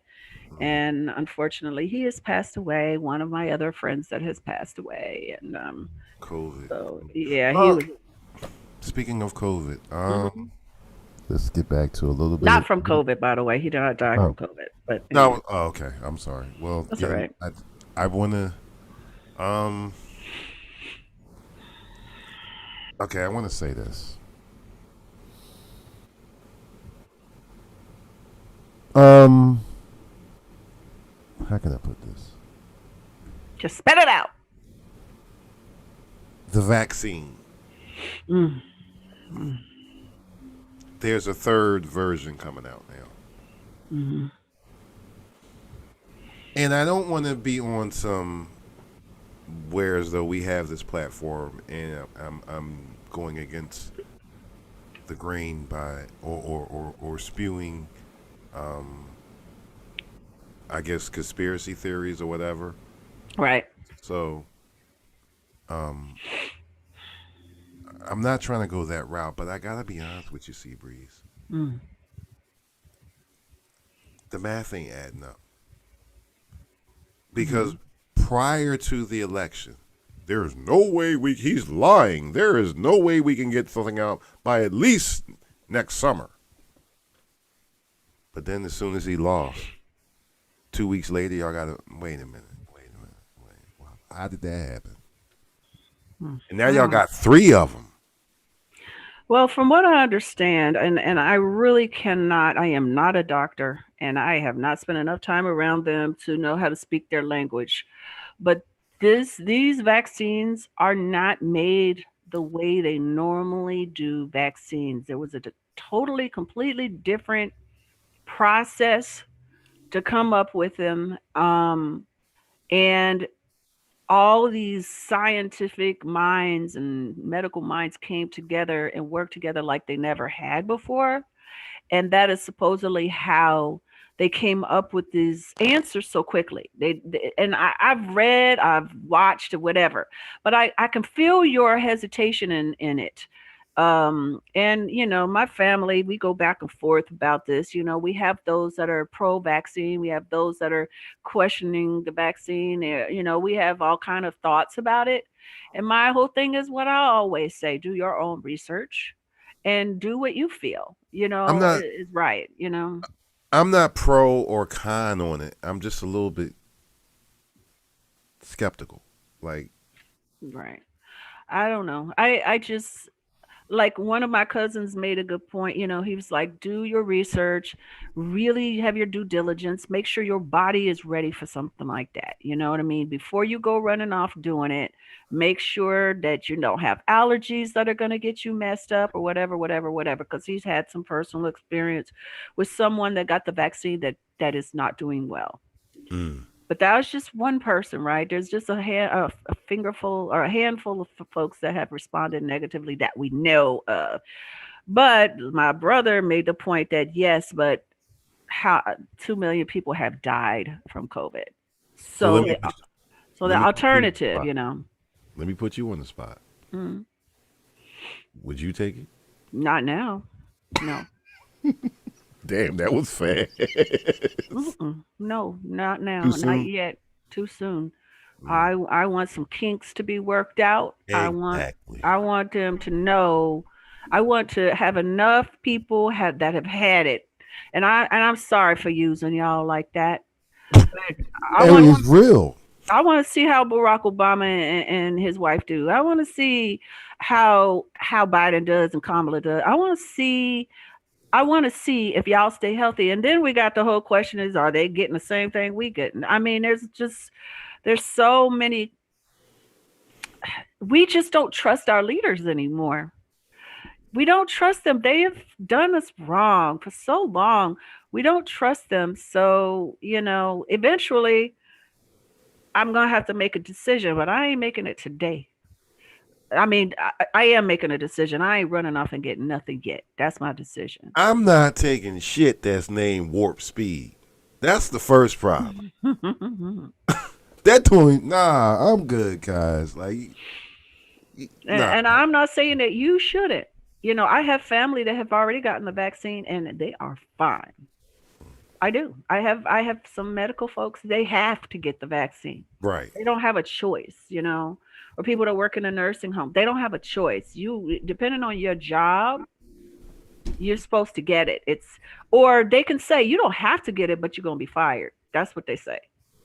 You don't have to. We're not going to force you, but you're going to have to leave this job. Yeah, and you know what? On that one, that still would be a toss up to me. I'm telling you, I would really have to consider that. Well, all right, I could go get another job. But the only problem is if you're like a healthcare worker, like you said, you got to change career. Exactly. Any job you go to, you're gonna have to take it. Right. So yeah. And to be honest with I you, don't know. that gives me a little hope because I can't imagine this conspiracy to kill off all our medical personnel. We already don't have enough of them to handle the things that are happening. Why would they give people stuff that's going to kill them or going to, sterilize them, the medical professionals like that? Now if they was trying to, give it to the homeless first and the black and brown people and, in the system, then it would be like, absolutely not. But it's the medical professionals, the leadership, they're all getting this stuff first, so, but I'm still ain't rushing for nothing. Sorry, I'm not rushing. So if you could, I'm going to put you on the spot again. Mm. If you could choose, I'm going to go in another direction. Mm-hmm. If you could choose a person or persons or group as person or persons or group of the year, who would it be that made the most impact this year? Of course, the medical, everybody that essential workers, anybody that had to work, that could not stay in, that could not stay safe, grocery workers, doctors, nurses, janitors, people cleaning stuff. garbage men, people that kept us in food. I can't like Driver. specify one was more important than the all other. They were all essential to our comfort and our safety, and I appreciate them all. See, now this shows just how well we get along, y'all, because she took my answer. She went in my head and took my. That's exactly. That's why I set it up like that when I said groups. Or, and I'm gonna add one more to them, another group, not group, but the black woman. I've been saying all year that this is the year of the black woman. Well, shoot, if this is the year, what are we gonna do next year? Oh God, who knows? So let's not just give us a year. Let's give us a season, okay? Well, this was the kickoff. This like the fact that Kamala's in the White House. Because I remember, and I still say, people always say, "Oh, what did Obama ever do for the black person?" He showed us that a black person could be the president. Right. He gave me and my grandchildren and my grandchildren's children hope, belief that we too can do these things, these great things. What was he supposed to do for me personally? And you know that is I'm listening to his book right now, and that was how he convinced his wife and some of his supporters, the people that were there from the beginning, that he would run. Because that was his reason. He was like, if I can't change anything else, if Congress stops me at every turn, at least I will change the thought processes of brown and black children and white to know that someone of color can be in the most powerful position. Someone can be there. He said, if I can do that, then I have done everything. I have changed people's minds. If I can't get one bill passed, if I can't change anything, if I do that, that is everything. But you had a lot of black folks like, oh, well, he didn't do.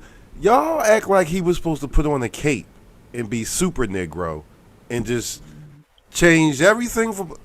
That was just the beginning. That was just at the beginning. Like, for instance, I mean, like, when Harriet Tubman went and risked her life and saved those people and brought them north, that was all she could do, right? She could bring them out of the darkness. But they had to make their life work. They had to go forward and do something and make changes. So in the beginning of a change like this exponential, this different, this huge, sometimes one person can bring you out or open your eyes or change your thinking. But then change has to keep on happening. Everything doesn't happen with, 4 to 8 years. That's just a blink of an eye when it comes to change. Change continues, and it is. And some of it began there. And that's why you have such a huge group of people that are so upset right now, because that change happened. And some of them voted for him. They had no idea of what it was going to do. Well, you know what? And you hear a lot of them say, oh, well, if it wasn't for the Obama or Bubba, as they disrespectfully was going, it wasn't for him, I wouldn't have lost my farm. No, that's not what happened. Your buddy Bush put that in motion. By the time Barack got in there, it was too far gone. It took him 6 years to fix the stuff that he did fix. But it's so easy to blame the black man. Obama. No, it was your buddy Bush. Because the auto industry, the banking industry, and the real estate industry were in the brink of disaster right before anybody. And honestly, it wasn't Bush. It was everybody that was really the president at the time. Bush was just a face. Bush didn't know what was going on. Well, he was drunk most of the time, but it wasn't Obama though. My point is, Barack had nothing to do with that. And just like I'm sure it's going to go again with when Joe gets in. It's going to take him at least a term. People want immediacy. They want everything to change overnight. They want it now. They want everything to be perfect now. But that ain't the way life happens. That's not how change happens. It's slow and incremental. And you have to be a participant in the change. Ain't nobody gonna save you. You gotta save you. That part. And listen, y'all, understand something. Joe is really fighting an uphill battle. For real. Because that fool done messed some shit up. Bad. And COVID has messed some stuff up. Yeah, COVID. You know, our economy is screwed. You know, we are all in a very difficult place right now. Mm-hmm. And one man, even that one man being Trump, did not do all of this. Decades of institutionalized racism did a lot of this. Decades of greedy, power-hungry people did all this. Capitalism that is not pure in its essence did all of this. There's a lot of things that did this, and we participated. So it's going to take all of us to change it. Can I ask you a question real quick, Seabreeze? Mm-hmm. Are you seeing any comments on the Facebook? Because all of a sudden I'm not. All of a sudden the comments just stopped, and somebody just inboxed me and just said, I'm not able to leave comments. I'm not. I haven't seen any for a long time. Yeah. Oh boy. Guess what happened? Facebook cut us off. Really? Because of the music. What music? From my podcast. Wow. They are ridiculous. Because I noticed the comments just all of a sudden stopped. So we're still streaming on other places, but not. Yes, Facebook. we're still streaming in other places, but Facebook, and we're actually still live on Facebook, but they disabled the ability for people to comment. Ain't that a bitch? Sorry, guys. Because I'm sitting here looking, I'm like, wait a minute, and somebody inboxed me, somebody DM me just now, and.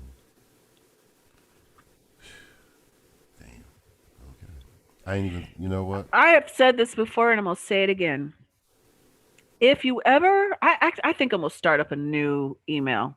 If you ever want to ask questions of us or give suggestions about conversations or what we want to say, or you just want to say hi, you can email me at pinkpantyconfessions@gmail.com. PANTIE. You can do that. And then you can also send messages to the Grown Folks Radio website, right? Can't they? So if things like this, technical things like this happen and you got something in you that you want to share, please do. You know, I'd love to hear from you. But we'd love to hear from you. Brandy Love, I'm responding to you. Things just started again just now. PHILLIE says she's listening and we're still here and yes, we can see your text, PHILLIE Beauty. So you invite people with a Zoom link every week. Viewers should be able to comment on your show. Brandy Love, first of all, I don't know who you are. I did not invite you. I do. Hi. What did she say? She's saying something strange. She's like, oh, that's one of your... Oh, I'm sorry. That's one of your people.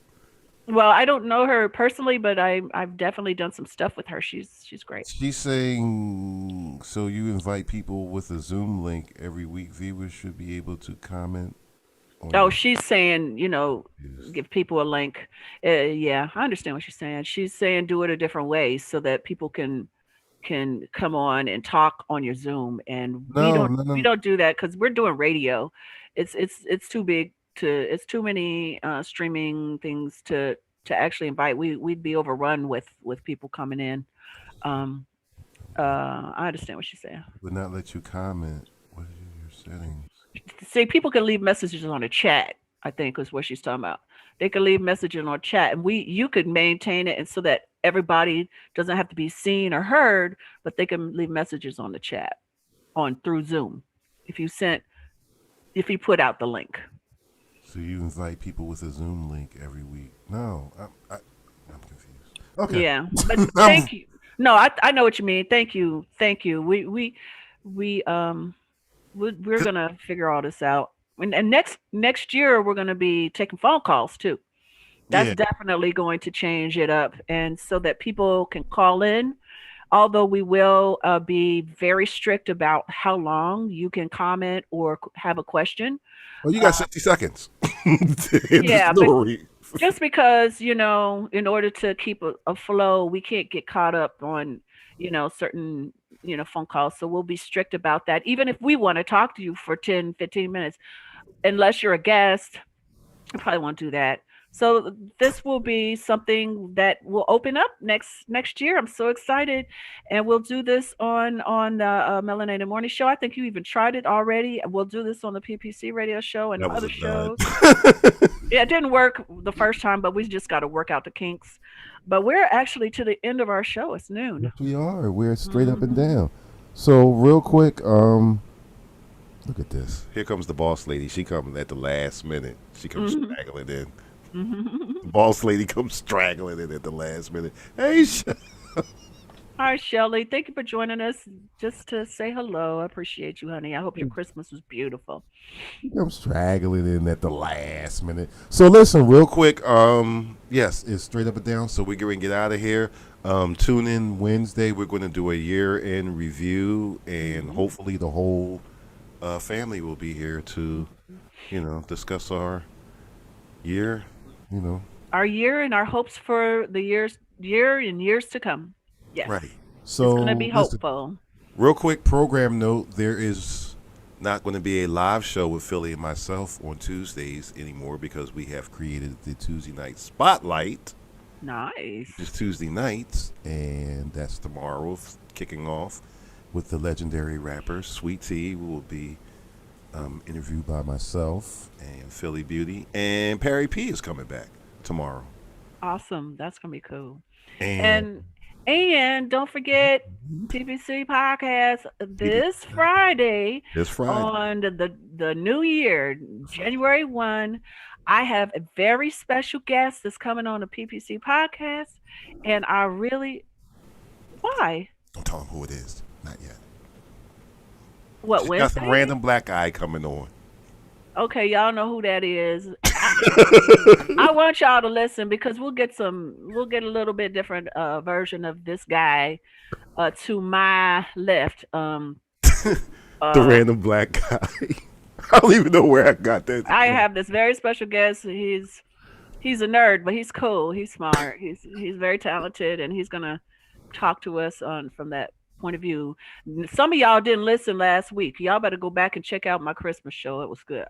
It really was. It really was. And that random black guy did some really good production work. Yeah, and I understand everybody's got their own lives, but it's only 15 minutes usually. Go check it out. We gonna play that joint on Wednesday, so they gonna hear it. Nah, y'all gonna have to go. And speaking of New Year's Eve,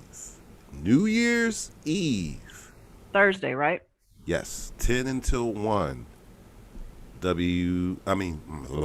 Grown Folks Radio. I forgot where I was at. Grown Folks Radio will be having a New Year's Eve party via Zoom to keep it safe and keep it social distancing. And myself and DJ Joe Storm will provide some tunes and a couple other guest DJs. And this lady I know is talking about singing something. I don't know, some lady. Yeah, this lady might come in and sing and then say goodbye. Well, that's cool. As long as you all you gotta do is do a Hollywood joint. Just I'm gonna make my appearance and then I'm gonna exit.